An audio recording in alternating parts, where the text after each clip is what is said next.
नमस्कार साथियों, स्वागत है आप सभी का आपके अपने YouTube सर में।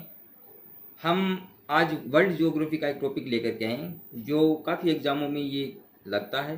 पृथ्वी की गतियाँ, पृथ्वी और चंद्रमा की जो गतियाँ हैं उस गतियाँ से जुड़ी हुई प्रश्न आज हम इस वीडियो के माध्यम से कवर करने वाले हैं दोस्तों। और ये प्रश्न वो काफ़ी एग्जामों में पूछे जाते हैं, जैसे छोटे जो एग्जाम होते हैं उसमें ज़्यादा पूछे जाते हैं। तो हम चलते देखिए आज के अपने प्रश्न कौन कौन से होने वाले हैं। तो सबसे पहला प्रश्न आप यहाँ पर देख सकते हैं, ये प्रश्न आया हुआ प्रश्न है। हम वही प्रश्न ज़्यादा लेकर के आते हैं जो एग्जाम में पूछा जाता है। चंद्रमा पृथ्वी का एक चक्कर कितने दिन में पूरा करता है? चंद्रमा पृथ्वी का एक चक्कर कितने दिन में पूरा करता है? 29 दिन में, 29.5 दिन में, 27 दिन में या 27.5 दिन में? तो जल्दी से आप बताएंगे इसका आंसर। और ये प्रश्न रीट में आया हुआ प्रश्न है, तो जल्दी से आप कमेंट करके बताएंगे कि कितने दिन में चंद्रमा है वो पृथ्वी के चारों ओर एक चक्कर पूरा करता है। तो ये उसका उत्तर हो जाएगा 27.5 दिनों में, 27.5 दिन के अंदर। ऑप्शन नंबर आपका 23 में बिल्कुल सही हो जाएगा। तो ये आपको याद रखना है। फिर विश्व संबंधित है 21 मार्च से, 29 फरवरी से, 22 दिसंबर से और 21 जून से। तो जल्दी से बताएंगे आप, विश्व संबंधित है 21 मार्च, 29 फरवरी, 22 दिसंबर या 21 जून। तो दोस्तों इसका उत्तर आपका क्या हो जाएगा? 21 मार्च। 21 मार्च और 23 सितंबर के दिन सूर्य वो सीधा विषुवत रेखा के ऊपर चमकता है। 21 मार्च और 23 सितंबर के दिन सूर्य कहाँ चमकता है? विषुवत रेखा के ऊपर सीधा, या भूमध्य रेखा हम कह सकते हैं, भूमध्य रेखा के ऊपर सीधा चमकता है, इक्वेटर के ऊपर। तो इसको हम क्या कहते हैं? विश्व से संबंधित नाम से जानते हैं। तो 21 मार्च इसका उत्तर हो जाएगा दोस्तों। ऑप्शन नंबर ए राइट हो जाएगा। नेक्स्ट चलते हैं, अगला प्रश्न देखिए। बहुत ही शानदार क्वेश्चन है, क्वेश्चन पूछे गए हैं सारे। पृथ्वी की उपसौर की अवस्था में पहुंचती हैं जनवरी में, सितंबर में, जुलाई में या मार्च में? उपसौर की अवस्था, उप का मतलब समीप और सौर का मतलब सूर्य।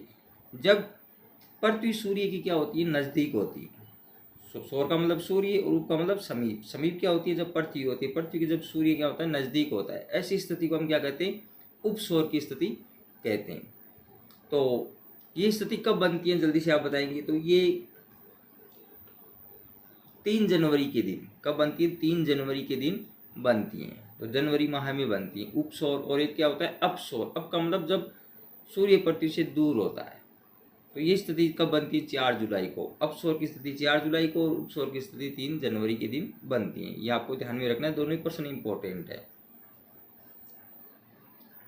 नेक्स्ट चलते हैं, अगला प्रश्न है, सूर्य एवं पृथ्वी के मध्य अधिकतम दूरी कहलाती है? अभी मैंने आपको बता दिया ये प्रश्न। उपसौर, उपभू, अपसौर, अपभू। जल्दी से बताएंगे क्या कहते हैं? जब सूर्य और पृथ्वी के मध्य अधिकतम दूरी होती है उसको हम क्या कहते हैं? उपसौर, उपभू, अपसौर या अपभू। तो क्या कहते हैं इसको दोस्तों? अपसौर कहते हैं। अप का मतलब क्या होता है? दूर, और सौर का मतलब सूर्य। जब सूर्य पृथ्वी से दूर होता है, अधिकतम दूरी होती है, तब ऐसी स्थिति को हम क्या कहते हैं? अपसौर की स्थिति। और ये स्थिति कब बनती है? ये आपकी जुलाई माह में बनती हैं। अभी अपने चर्चा की 4 जुलाई को ये बनती हैं। तो ये आपको ध्यान रखना है। अब देखिए, उपसौर का मतलब मैंने आपको बता दिया, जब पृथ्वी नज़दीक होती है सूर्य की। उपभू का मतलब जब चंद्रमा नज़दीक होता है पृथ्वी की। अपभू, अपभू किसको कहते हैं? जब चंद्रमा पृथ्वी से दूर होता है। जब चंद्रमा पृथ्वी से कितना होता है? दूर होता है। तो ये आपको ध्यान में रखना है। नेक्स्ट है, पृथ्वी के किस स्थान पर उसकी घूर्णन गति सर्वाधिक होती है? ध्रुवों पर, कर्क रेखा पर, मकर रेखा पर या भूमध्य रेखा पर? पृथ्वी के किस स्थान पर उसकी घूर्णन गति सर्वाधिक होती है? किस स्थान पर होती है घूर्णन गति सर्वाधिक? जल्दी से आप कमेंट करके इसका आंसर करेंगे। घूर्णन गति सर्वाधिक किस स्थान पर होती है?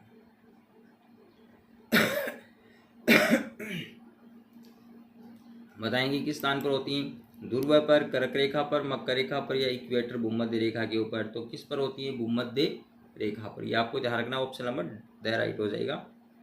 अगला प्रश्न है, ये मिलान वाला प्रश्न है। देखिए, आपको सूची 1 और 2 दी गई है, इसको मिलान करना है। एक तरफ घटना दी गई है, एक तरफ दिनांक दी गई है। ग्रीष्म संक्रांति, शीत संक्रांति, वसंत विश्व है, शरद विश्व है, 21 जून, 22 दिसंबर, 23 सितंबर या 21 मार्च। तो इसको आपको मिलान करना है। जल्दी से आप मिलान करके इसका उत्तर देंगे। तो देखो, ग्रीष्म संक्रांति 21 जून। कब 21 जून को सूर्य कहाँ होता है? कर्क रेखा के ऊपर होता है। ग्रीष्म संक्रांति। शीत संक्रांति, 22 दिसंबर को बिल्कुल सही है। 22 दिसंबर को सूर्य कहाँ होता है? मकर रेखा के ऊपर होता है। वसंत विश्व, वसंत विश्व जब 21 मार्च को सूर्य कहाँ होता है? विषुवत रेखा, भूमध्य रेखा के ऊपर होता है और उत्तरी गोलार्ध की तरफ बढ़ता है, तो उस समय वसंत विश्व होता है। तो 21 मार्च को कौन सा विश्व है? वसंत विश्व है। शरद विश्व है, ये 23 सितंबर को। 23 सितंबर को भी सूर्य कहाँ होता है? भूमध्य रेखा के ऊपर सीधा चमकता है। जब सूर्य 23 सितंबर के बाद में दक्षिणी गोलार्ध में क्या करता है? प्रवेश करता है। ठीक है, 21 मार्च से के बाद में सूर्य उत्तरी गोलार्ध में प्रवेश करता है। उस समय कौन सा? वसंत विश्व होता है उत्तरी गोलार्ध में। शरद विश्व जब दक्षिणी गोलार्ध में 23 सितंबर के बाद में सूर्य वो प्रवेश करता है। ये आपको ध्यान में रखना है। तो पहले में पहला, दूसरे में दूसरा, तीसरे में चौथा और चौथे में तीसरा, ये आपको ध्यान रखना है। तो इसका उत्तर कौन सा हो गया? देख सकते हैं आप इसमें ऑप्शन में, आपका ये पहला उत्तर ही सही हो गया। ठीक है, नेक्स्ट प्रश्न है, निम्नलिखित में से किस क्षेत्र में मध्य रात्रि सूर्य को देखा जा सकता है? मध्य रात्रि में सूर्य को देखा जा सकता है। उष्णकटिबंधीय क्षेत्रों में, उष्ण शीतोष्ण क्षेत्रों में, आर्कटिक अंटार्कटिक क्षेत्रों में, या फिर सूर्यग्रहण के समय कहीं पर भी।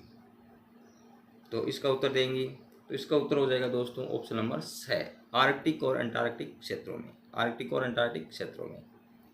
नेक्स्ट चलते हैं अगला प्रश्न। अगला प्रश्न आप यहां पर देख सकते हैं, निम्न में से किस दिन सूर्य और पृथ्वी के बीच सबसे कम दूरी होती है? 21 जून, 22 दिसंबर, 23 सितंबर या 3 जनवरी। कब होती है? जल्दी से बताएंगे दोस्तों। कब होगी? 3 जनवरी। कब होगी? 3 जनवरी के दिन पृथ्वी और जो सूर्य है वो नज़दीक में होते हैं। ठीक है, ये आपको ध्यान में रखना है। और ऐसी स्थिति को हम क्या कहते हैं? उपसौर की स्थिति कहते हैं। क्या कहते हैं? उपसौर की स्थिति कहते हैं। अभी अपने उत्तरी गोलार्ध में सबसे छोटा दिन होता है। उत्तरी गोलार्ध में सबसे छोटा दिन 22 नवंबर, 22 दिसंबर, 22 मार्च या 22 जून। तो जल्दी से बताएंगे आप, उत्तरी गोलार्ध में सबसे छोटा दिन कब होगा? तो ये कब होगा दोस्तों? आपका 22 दिसंबर के दिन। कब होगा? 22 दिसंबर। क्यों होगा? क्योंकि 22 दिसंबर के दिन सूर्य वो दक्षिणी गोलार्ध में मकर रेखा के ऊपर सीधा चमकता है। इस कारण 22 दिसंबर के दिन अगर हम देखते हैं तो दक्षिणी गोलार्ध में बात करें तो दिन सबसे बड़ा होता है। और उत्तरी गोलार्ध में अगर हम बात करते हैं तो उत्तरी गोलार्ध में सबसे छोटा दिन होगा और रात सबसे बड़ी होगी। सबसे छोटा दिन होगा क्योंकि 22 दिसंबर के दिन सूर्य कहाँ चमकता है? मकर रेखा के ऊपर सीधा चमकता है। इस कारण से कर्क रेखा वाला जो स्थान है, उत्तरी जो गोलार्ध है, उसमें सबसे छोटा दिन कब होगा? 22 दिसंबर को। यह आपको ध्यान में रखना है। ठीक है, और रात बड़ी होगी, ये भी आप ध्यान रख सकते हैं। नेक्स्ट, दक्षिणी गोलार्ध में सबसे बड़ा दिन है 22 दिसंबर, 22 जून, 21 मार्च और 22 सितंबर। अब आप इसका उत्तर दे सकते हैं। मैंने आपको इसका उत्तर वैसे बता भी दिया है। तो कब होगा? 22 दिसंबर। अभी मैंने आपको बताया कि 22 दिसंबर को सूर्य है वो मकर रेखा पर चमकता है जो दक्षिणी गोलार्ध में है। तो दक्षिणी गोलार्ध में 22 दिसंबर को सबसे बड़ा दिन होगा, उत्तरी गोलार्ध में सबसे छोटा दिन होगा 22 दिसंबर के दिन। ये आपको बिल्कुल ध्यान में रखना है। कहाँ चमकता है सूर्य? मकर रेखा पर सीधा चमकेगा। कौन से गोलार्ध में? दक्षिणी गोलार्ध में। सूर्य दक्षिणी गोलार्ध की तरफ होता है, दक्षिणायन होता है। इस कारण से 22 दिसंबर को सबसे बड़ा दिन दक्षिणी गोलार्ध में होता है। नेक्स्ट चलते हैं, अगला प्रश्न देखिए।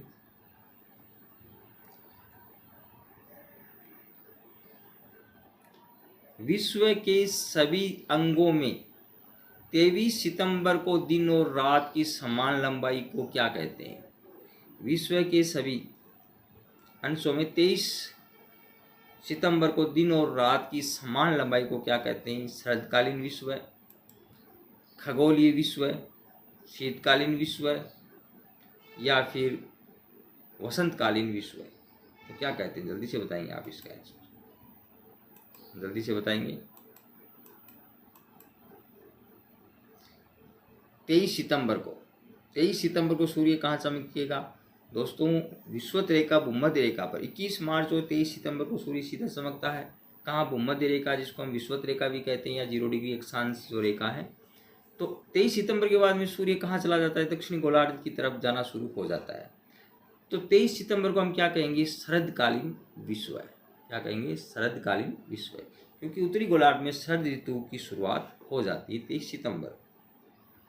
नेक्स्ट चलते हैं, अगला प्रश्न है देगी, पृथ्वी द्वारा सूर्य की परिक्रमा के लिए लगने वाले समय की गणना करने वाले प्रथम भारतीय भूगोल शास्त्री कौन थे? आर्यभट्ट, वेद भटनागर, भास्कराचार्य और विश्व देवता मापी? जल्दी से बताएंगे। पृथ्वी द्वारा सूर्य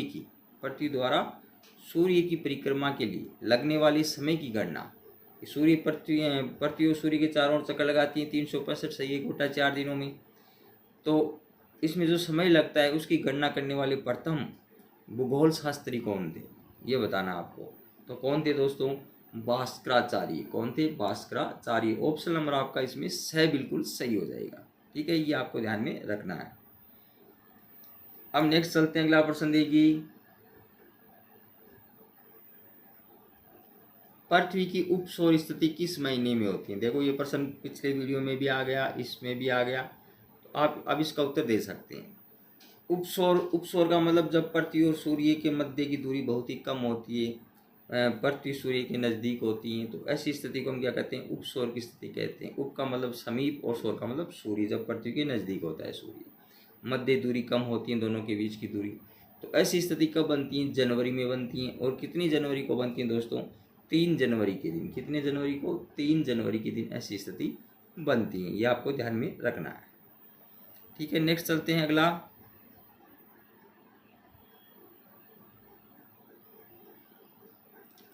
परिक्रमण करती हुई पृथ्वी या एक ग्रह की अपने कक्ष में सूर्य से अधिकतम दूरी को क्या कहते हैं?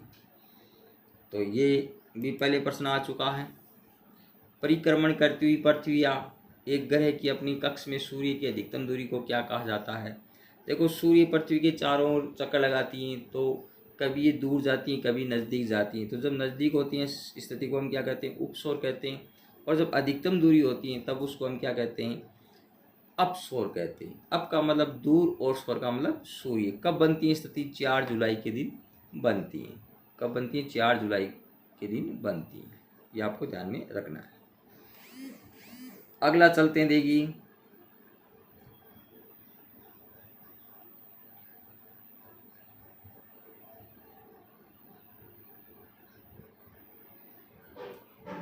पृथ्वी अपनी दूरी के चारों तरफ किस दिशा में घूमती है? पृथ्वी अपने अक्ष पर घूमती है और घूमती हुई सूर्य के चारों ओर चक्कर लगाती है। जैसे ऐसे घूमती है पृथ्वी और घूमती हुई ऐसे सूर्य के चारों ओर चक्कर लगाती है। जैसे सूर्य के चारों ओर ऐसे चक्कर लगाती है घूमती हुई अपने अक्ष पर। तो ये पूर्व से पश्चिम, पश्चिम से पूर्व, उत्तर से दक्षिण या दक्षिण से पूर्व है। तो कौन सी दिशा में घूमती है? जल्दी से बताएंगे आप इसका उत्तर। तो पृथ्वी अपने अक्ष पर पश्चिम से पूर्व घूमती हुई, पश्चिम से पूर्व अपने अक्ष पर घूमती है और 24 घंटे में, लगभग 24 घंटे में एक चक्कर पूरा करती हैं। 23 घंटे 56 मिनट 4 सेकेंड लगभग। तो लगभग हम कह सकते हैं 24 घंटे में एक चक्कर पूरा करती है अपने अक्ष पर और सूर्य के चारों ओर चक्कर लगाती हैं 365 सही 1 बटा 4 दिनों में। तो कौन सी दिशा में? पश्चिम से पूर्व दिशा में। ऑप्शन नंबर आपका क्या हो जाएगा? ब सही इसमें हो जाएगा। तो दोस्तों ये हमने आज 15 तक प्रश्न कवर किया। आगे के प्रश्नों को अगली वीडियो में कवर करेंगे। आज का अपना समय हो गया है। तो दोस्तों अगर आपको वीडियो अच्छा लगे तो इसको लाइक ज़रूर कर देना। अगर आप चैनल पर नए हैं, चैनल को अभी तक आपने सब्सक्राइब नहीं कर रखा है तो सब्सक्राइब भी कर लेना और वीडियो को अपने दोस्तों में शेयर ज़रूर करना। तो धन्यवाद दोस्तों, आज के लिए इतना ही। जय हिंद, जय भारत। अगली वीडियो में हम फिर मिलेंगे आगे के क्वेश्चनों को लेकर के दोस्तों। ठीक है, अगर आपको प्रश्न पसंद आ रहे हैं तो आप वीडियो को लाइक ज़रूर करना, शेयर ज़रूर करना, अपने दोस्तों में शेयर करना ना भूलें दोस्तों। और इस चैनल पर आपको ज्योग्राफी के, हिस्ट्री के, पॉलिटिकल के सारे प्रश्न देखने को मिलेंगे। कला और संस्कृति के हम डेली प्रश्न लेकर के आते हैं, और प्रश्न वही लेकर के आते हैं जो इम्पोर्टेंट होते हैं और काफ़ी बार एग्जाम में पूछे गए प्रश्न हैं, उसी प्रश्नों को हम लेकर के आते हैं। ऐसे बाकी प्रश्न हम नहीं लेकर के आते हैं। तो इसलिए विशेष रूप से ज्योग्राफी के, राजस्थान ज्योग्राफी, इंडिया ज्योग्राफी और वर्ल्ड ज्योग्राफी हम प्रश्न लेकर के आएंगे। विशेष रूप से ज़्यादा से ज़्यादा ज्योग्राफी के प्रश्न लेकर के आएंगे। तो धन्यवाद दोस्तों, हम फिर मिलेंगे। जय हिंद, जय भारत।